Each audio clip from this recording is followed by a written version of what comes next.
Bom dia. Eu gostaria de compartilhar com vocês algumas reflexões das quais o Senhor está me ensinando e mostrando.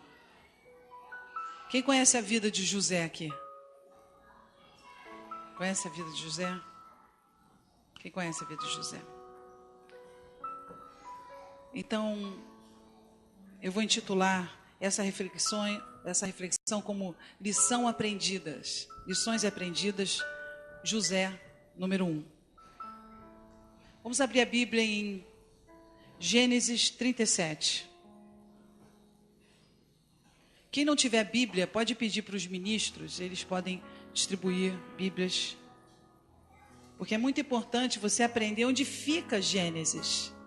Onde está? Quem precisar de Bíblia, levanta a mão. Aqui, ó. Se Deus quiser, estaremos com nossas 1000 Bíblias. Estamos lançando essa campanha de 1000 Bíblias. Daqui a pouco ela vai se transformar em 2000.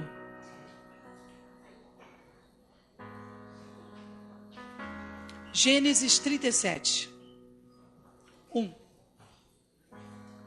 E Jacó habitou na terra das peregrinações do seu pai, na terra de Canaã. Estas são as gerações de Jacó. Sendo José de 17 anos, apacentava as ovelhas com seus irmãos. Estava este jovem com os filhos de Bila e com os filhos de Zilpa, mulheres de seu pai. E José trazia uma má fama deles a seu pai. José, já viu o filho mais novo? Quem conhece o filho mais novo? Filho mais novo é assim, olha, deixa eu explicar como é que funciona o filho mais novo. Vou dizer para você, como é que é mais ou menos. Você acha que você é o tal. Você tem o direito de receber todas as coisas. Porque você é muito bom.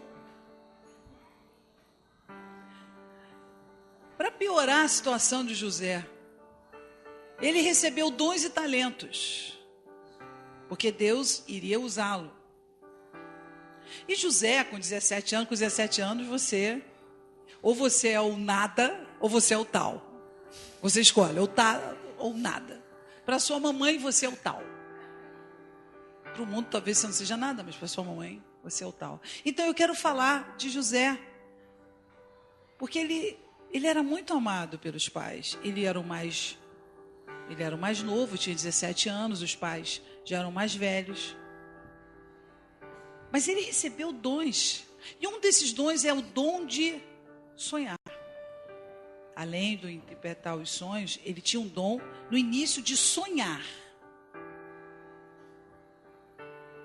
17 anos. Filho mimado. Muito mimado. Vamos lá. Ele trazia uma má fama. Fica no segundo, por favor. Ele trazia uma má fama. O que vem a ser uma má fama? Com os irmãos dele. O filho mais novo, quem tem filho sabe disso. O filho mais novo sempre vem o X9. Mãe, você não sabe o que fulano fez. E aí vai lá e você não sabe o que o filho número 6 fez, número 7 fez, 12, né? Então, ele era o 11º, então, antes de Benjamim chegar. Ele era o amado. Ele era muito amado. Mas esse amor que ele recebia de Deus, dos pais, fez com que ele ficasse muito exaltado. A ponto dele querer ser autojusto com os irmãos e está sempre acusando os irmãos. Ei, irmão, pergunta a pessoa que está ao seu lado, alguém já te acusou?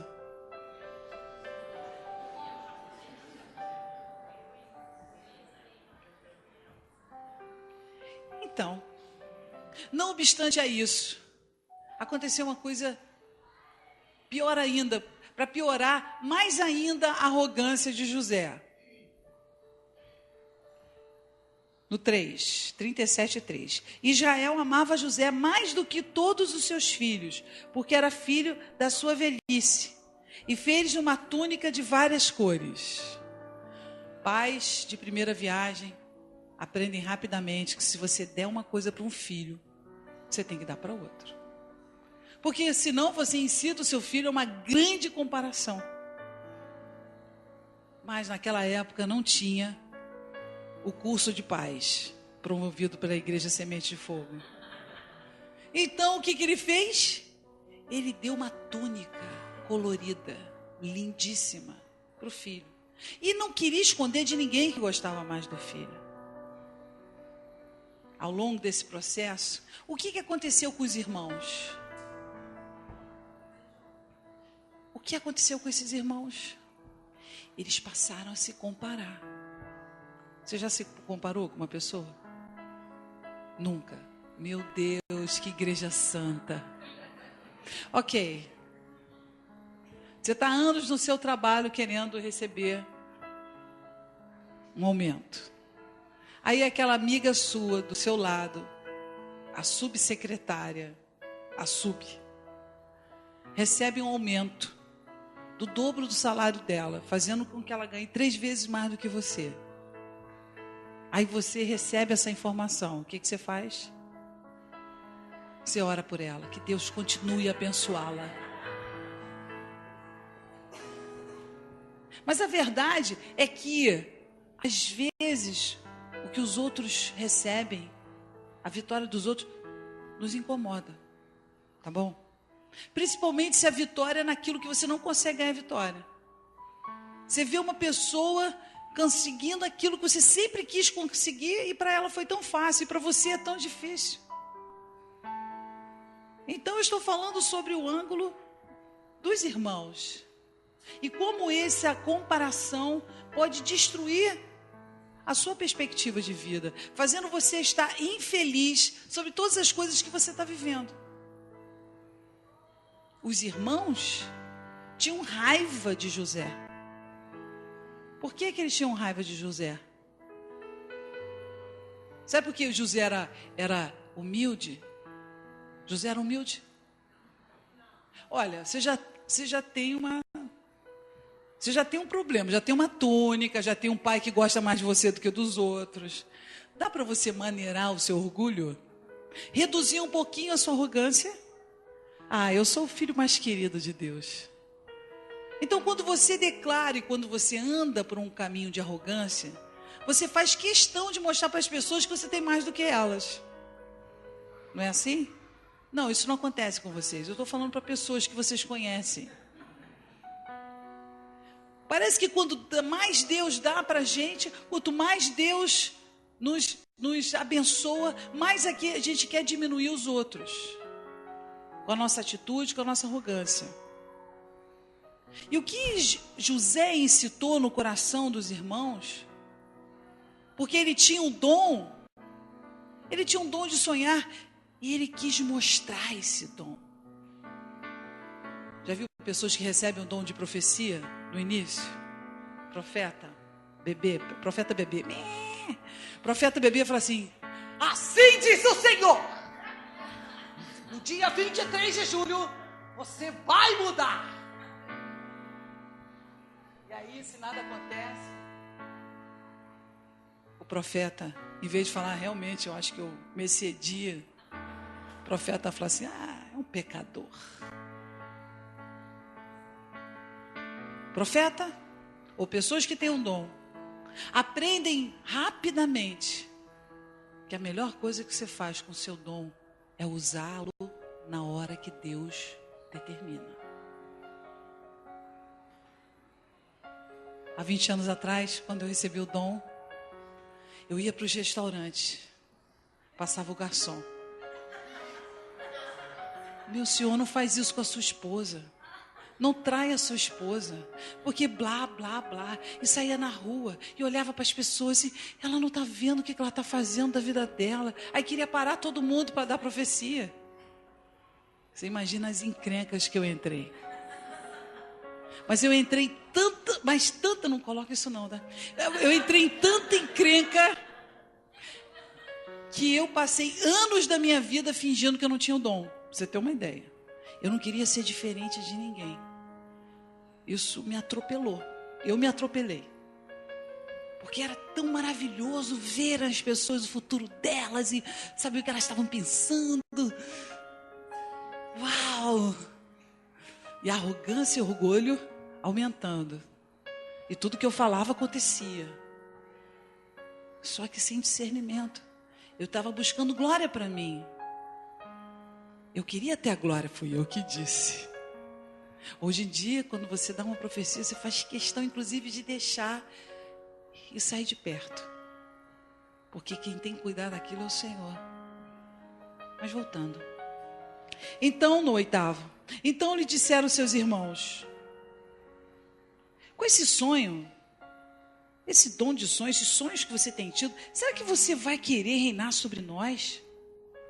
Tu deveras terás domínio sobre nós. Que sonho é esse que José teve? Vamos ver o sonho? Lá no 5 tem um sonho. Sonhou também José um sonho que contou a seus irmãos, por isso o aborreciam ainda mais. E disse-lhes: ouvi e peço-vos esse sonho que tenho sonhado.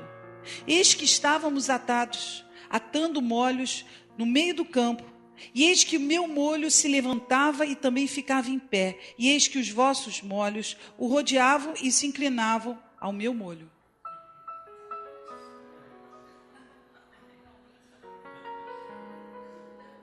Eu sou.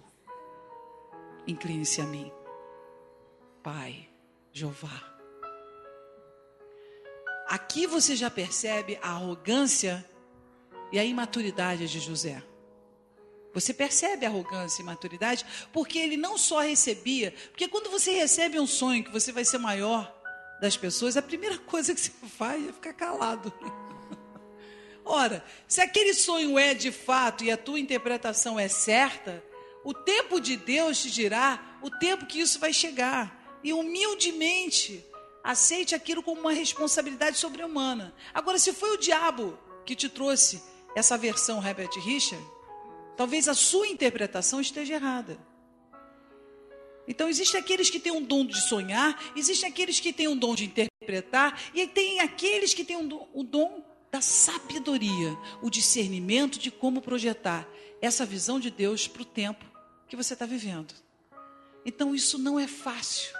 Sonhar é um dom que Deus pode te dar. Agora, interpretar os sonhos é outro dom, não faz parte do pacote. Então, por isso Deus coloca dons, e a interpretação de sonhos é um deles. De sonhar também. Quantas pessoas sonham e aquilo acontece? Você já teve uma experiência assim? Tive um sonho e de uma maneira figurada, e depois eu fui ver o que aquele sonho estava querendo dizer. Amém? Isso é muito bom. O sonho é uma maneira que Deus fala com você e você não atropela a sua consciência naquilo. Porque às vezes você está tão determinado a pensar de um jeito, que aí vem o sonho, você não pode segurar o sonho, pode? Seu inconsciente não pode dominar você naquele lugar. Então vai lá e você sonha aquilo. É uma maneira que Deus tem para falar com você. Então, se Deus está falando com você através de sonhos, é bom que você busque saber o que Ele quer dizer com isso. Não na sua mente, mas em pessoas que têm o dom de interpretar.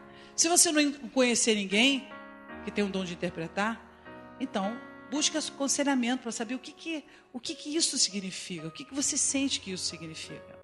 Mas eu quero falar de José, eu quero falar da imaturidade de muitas vezes nós obtermos coisas de Deus e de uma maneira muito arrogante a gente quer diminuir as pessoas. Conhece pessoas assim? Você recebe um dom, um talento, você tem a possibilidade de fazer coisas maravilhosas para Deus, e aí você pega aquilo, o que você faz? Você quer diminuir os outros, ou tirar a fé das outras pessoas daquilo que elas estão fazendo. Né? Pergunta a pessoa que está do seu lado: você já fez isso?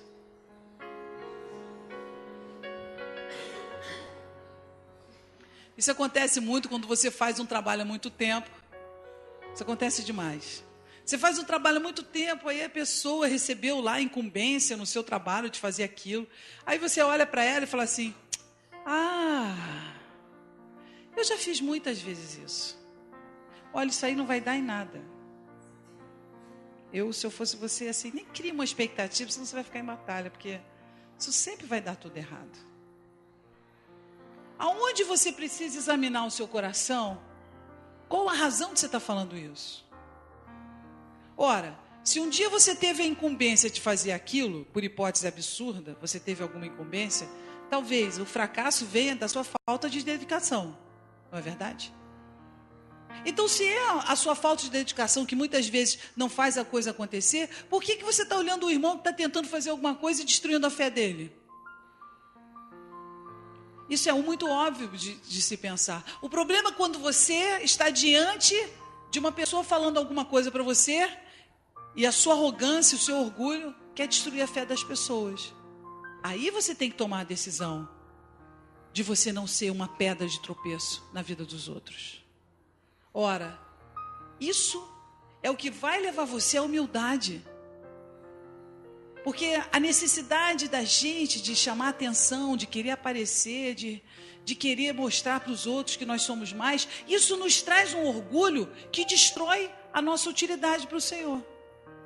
Como é que Deus pode usar as pessoas orgulhosas, arrogantes? Aí você vê que a vida daquela pessoa é uma opressão sem igual. Por quê? Porque ela não está sendo simples. Deus é simples.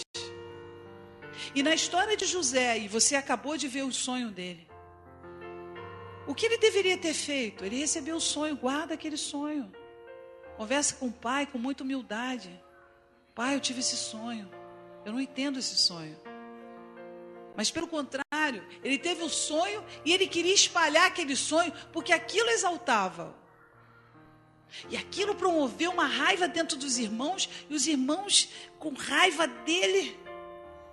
E o pai, para piorar a situação, porque às vezes, né, discernimento do nosso pai, chegou assim para ele e falou, no 10. E contando a seu pai e seus irmãos, repreendeu o seu pai e disse-lhe: que sonho é este que sonhaste? Porque ventura viremos eu e tua mãe e teus irmãos inclinar-nos perante a ti em terra? Seus irmãos, pois, o invejaram. Seu pai, porém, guardava esse negócio no coração. Por que o pai guardava? Porque no fundo, o pai sabia que de alguma forma aquilo ia acontecer. Ele sabia. Só que o fato de você saber uma coisa que vai acontecer, não necessariamente deveria fazer você andar naquela direção, arrogantemente mostrando para aquelas pessoas que aquilo vai acontecer. Você tem que deixar o Senhor fazer aquilo. É Deus que tem que fazer, não é você. E o pai guardou no coração por quê? Porque o pai sabia que aquilo era um sonho de Deus. Mas repreendeu o filho, acertadamente repreendeu o filho, porque sabia que o filho estava falando aquilo com arrogância, com orgulho. Mas, ao mesmo tempo que o pai fez isso, ele deu uma túnica para o seu filho, diferente dos irmãos. Então, às vezes, você corrige uma pessoa daquilo que ela está fazendo errado, mas, por outro lado, você incita a continuar sendo aquilo que ela está sendo, com as suas atitudes. Estamos entendendo isso? Você diz para aquele teu irmão, não bebe, não bebe. Aí no dia seguinte você fala para ele, vamos tomar um chopinho lá no Baixo Leblon? Poxa, tá muito calor, né? E como é que você está levando o seu irmão a parar de beber e ao mesmo tempo saindo com ele para beber? Isso é uma coisa real. Se eu sou uma pessoa que acredito no Senhor, se eu sou uma pessoa que vive o Evangelho, diz para mim, como é que eu vou servir bebida na minha festa? Esse é um posicionamento. Você pode não servir ou você pode servir. Ah, não, mas eu vou servir por causa das pessoas que estão vindo que não são evangélicas. Elas vão olhar para você e falar, ora, problema nenhum com bebida. O problema é o seu testemunho. Você acha que depois do segundo chopp você é a mesma pessoa? Então você precisa entender que se você tem uma fraqueza com bebida, a última coisa que você pode fazer com seus amigos é sair para beber. Amém? Então existem fraquezas que são ocultas no nosso coração que ninguém sabe. A bebida não tem problema nenhum, o problema é quem não sabe beber. E você pode sempre achar que você sabe beber e ser um alcoólatra e nunca conseguir reconhecer isso.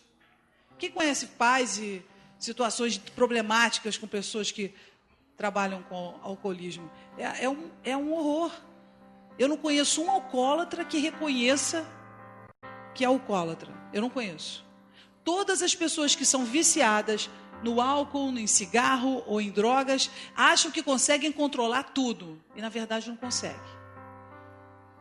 E é lindo o trabalho que os alcoólatras anônimos fazem, os narcóticos anônimos. É um trabalho sem igual, uma coisa absurda. É uma coisa realmente de Deus. Porque eles estão tentando resgatar as pessoas que não conseguem reconhecer as suas fraquezas, independente da religião que elas tenham. Isso é lindo. Mas a verdade é que nós estamos dentro de nós, muitas vezes sendo Josés, incitando a competição entre os irmãos, incitando a mediocridade espiritual entre os irmãos.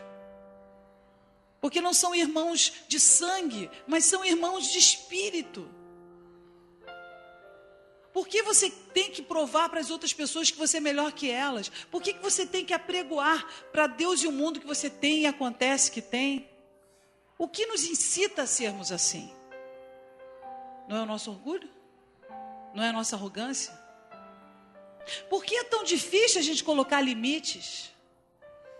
Por que é tão difícil você colocar limites? Até aqui. Por um lado, o pai corrigiu. E eu fico pensando, o pai corrigiu acertadamente.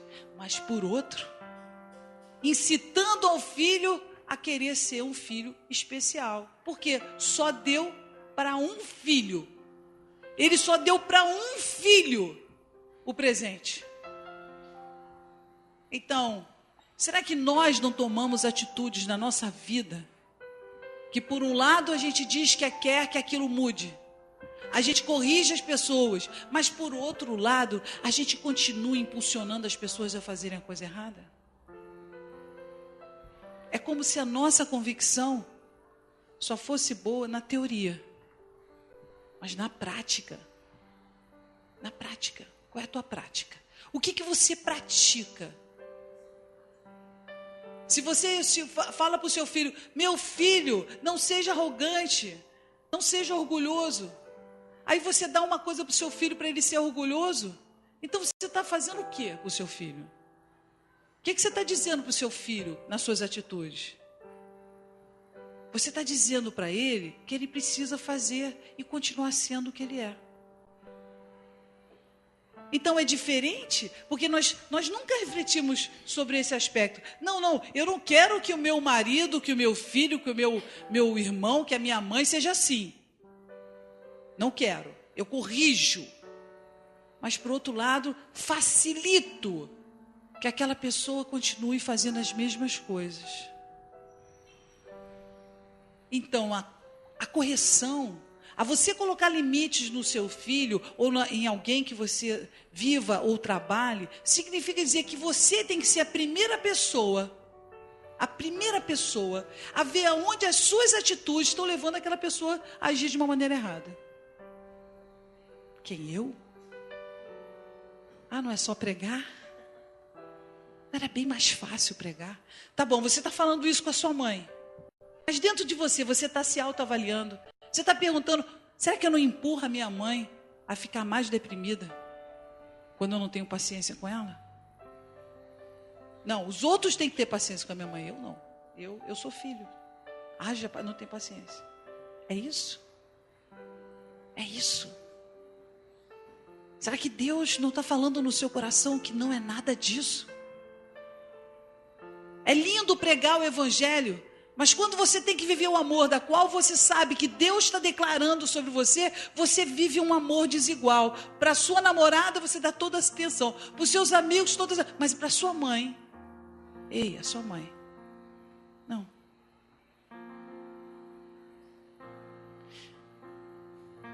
Então aprendemos com a vida de José, com 17 anos, uma grande lição. O pai o corrigiu porque ele estava arrogante e orgulhoso. O filho continuou sendo arrogante e orgulhoso. Mas o filho era obediente. 37:13.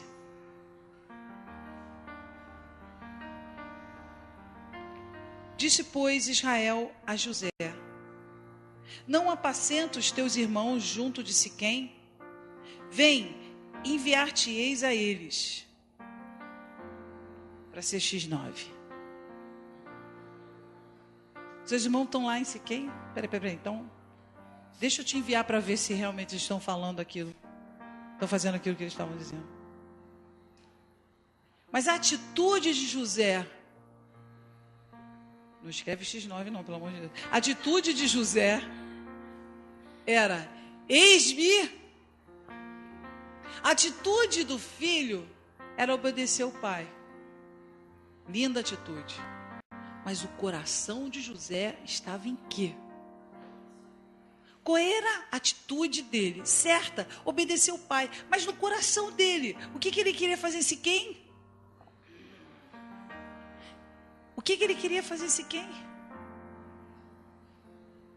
Lembra da má fama no versículo 2? Volta no versículo 2 aqui, por favor. Qual é o versículo 2? Trazia uma má fama deles a seu pai. Ou seja, todas as coisas erradas que eles faziam, ele contava para o pai. Será que ele contava para o pai porque ele queria ser justo ou porque ele queria se engrandecer ao pai? Quando ele fazia isso, ele passava por ser bonzinho, não é verdade? Ele passava a ser bonzinho e os irmãos malzinhos. Não é isso? Pergunta a pessoa que está ao seu lado: você já fez isso?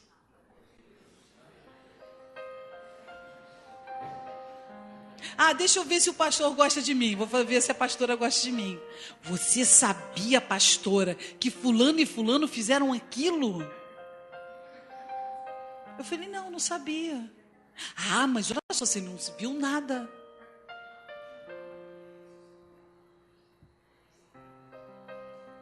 Você já falou para os seus irmãos que ele erraram? Que ele errou? Ah, não falei, porque... Sabe como é que é uma pessoa orgulhosa, arrogante? Eu não tenho essa coisa de ficar falando com essas pessoas. Você deveria. Porque antes de você falar comigo, você deveria falar com o seu irmão. Se você está falando para qualquer pessoa antes do seu irmão, então você é um fofoqueiro. Então trazia uma má fama deles a seu pai. Aí eu olho para a pessoa que traz a fofoca e olho para a pessoa que fez a situação errada. E ambos estão errados. Você porque viu uma situação e não corrigiu. E não falou com o seu próprio irmão aquilo que você sabia que estava errado. Por outro lado, o seu irmão também fez a coisa errada.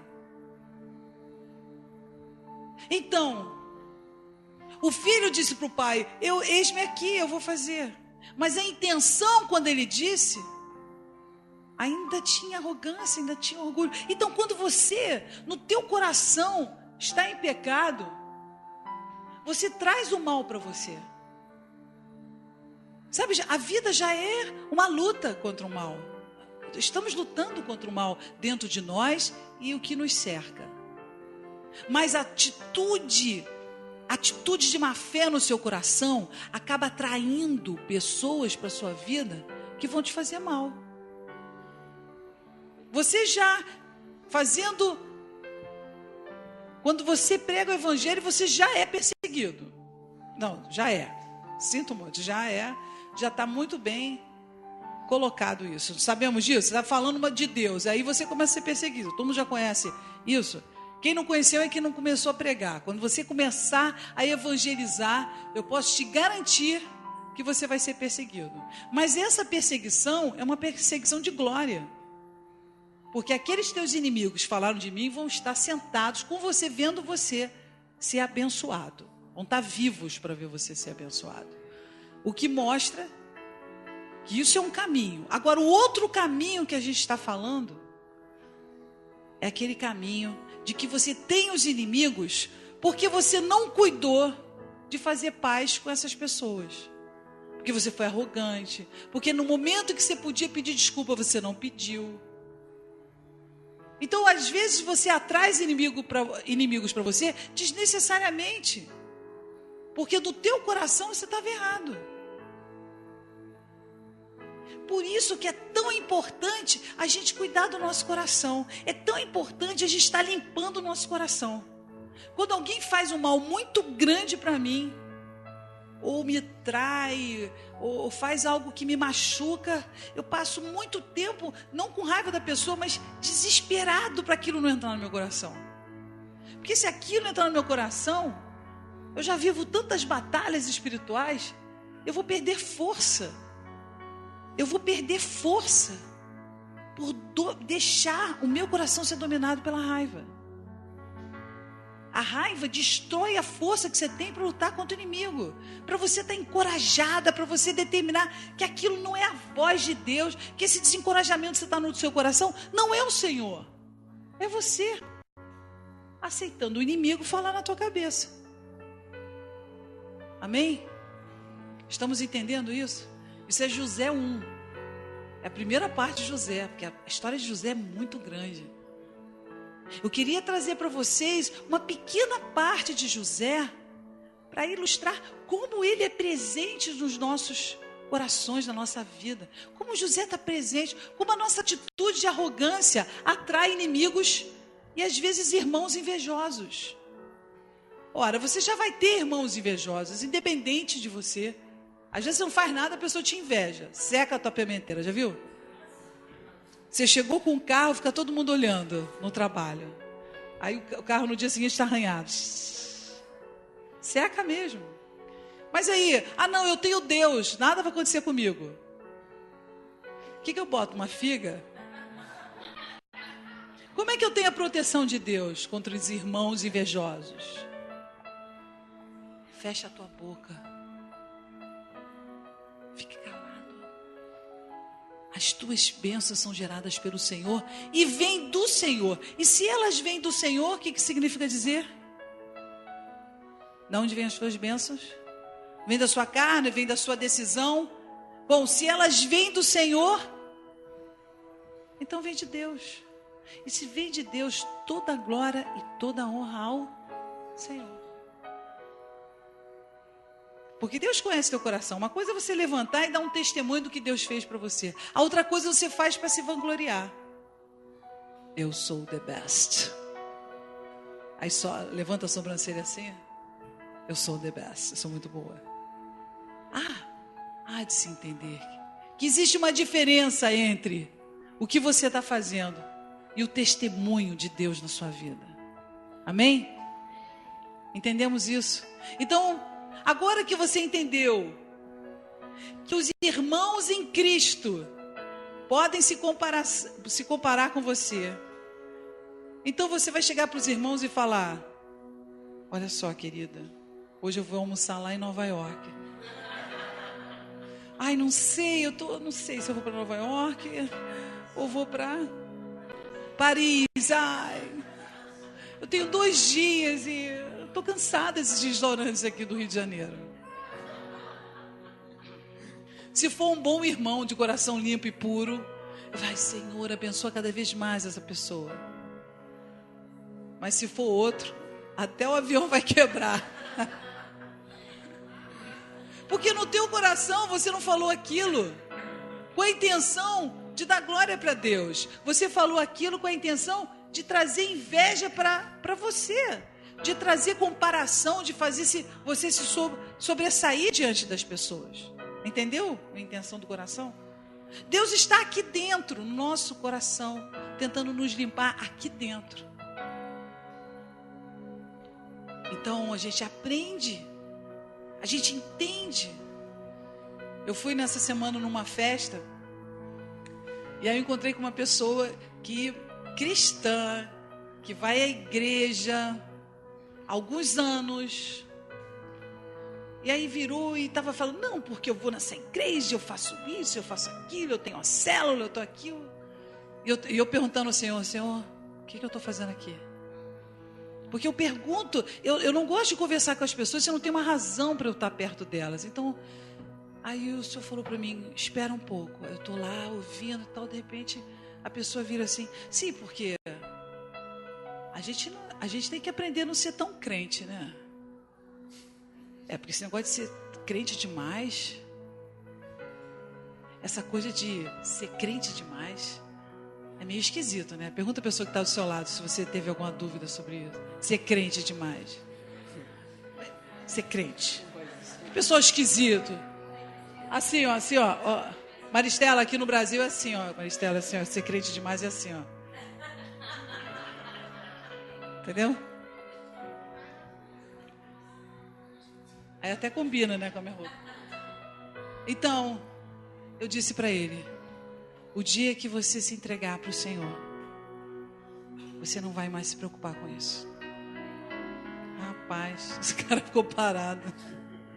Eu imagino que ele passou uma noite buscando o Senhor sobre isso. Porque realmente não importa.